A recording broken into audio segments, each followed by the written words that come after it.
basically, here's the problem, is that the ratio of omega-6 to omega-3s is out of balance for many people. Most individuals are eating much too much omega-6s and not enough omega-3 fatty acids. Now, if this happens, then this individual runs the risk that their body gets out of balance in terms of the ability to control or alleviate issues with inflammation, okay, among other issues, but that's the main one, because omega-6 is pro-inflammatory. The body needs inflammation at some points, and so it basically promotes causing inflammation. Omega-3 fatty acids are anti-inflammatory. So this is to put it very simple. I mean, they have a lot of other functions as well, but basically if you get too much omega-6s, not enough omega-3s, you run the risk of causing an excess of inflammation in the body.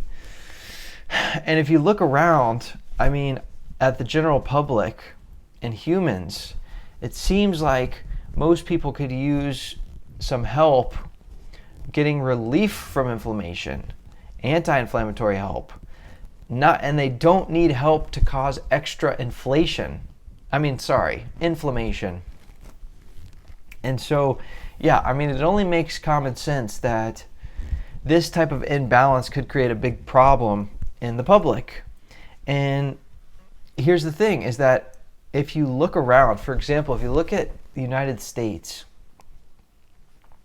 the ratio of what people are eating is 10 to 1 omega-6s to omega-3s, or 20 to 1, somewhere between 10 to 20. 20 omega-6s to every 1 omega-3. So that's the ratio. So what is the magical omega-6 to 3 ideal ratio? You know, I don't really know for sure. According to my research and my experience, it seems like a close to a 1-to-1 ratio is ideal. And so now there are people out there that will disagree with me on that. I know some people in the scientific, the mainstream scientific community will note that a 2-to-1 ratio is ideal, or some people say a 3-to-1 or a 4-to-1 ratio of omega-6 to omega-3. Okay, I tend to think it's closer to 1-to-1, and so do other people. But even if it is 4-to-1, and right now we're at, let's just say 15-to-1 on average in the US, you can see how that could be causing a major imbalance and a major problem. So, what can you do about it? Well, just know that,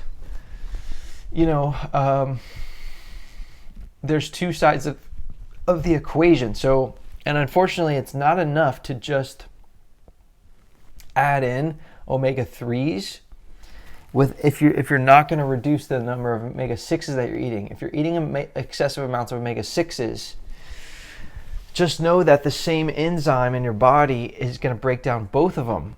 So if you're adding a bunch more omega-3s, but you're still consuming a ton of omega-6s, that enzyme is liable to be used up by the processing of the omega-6s, and potentially not enough left over to then process the omega-3s. So you then have omega-3s that basically get unprocessed. And so basically you need to look at cutting down on the omega-6s being consumed and increasing the number of omega-3s that are consumed.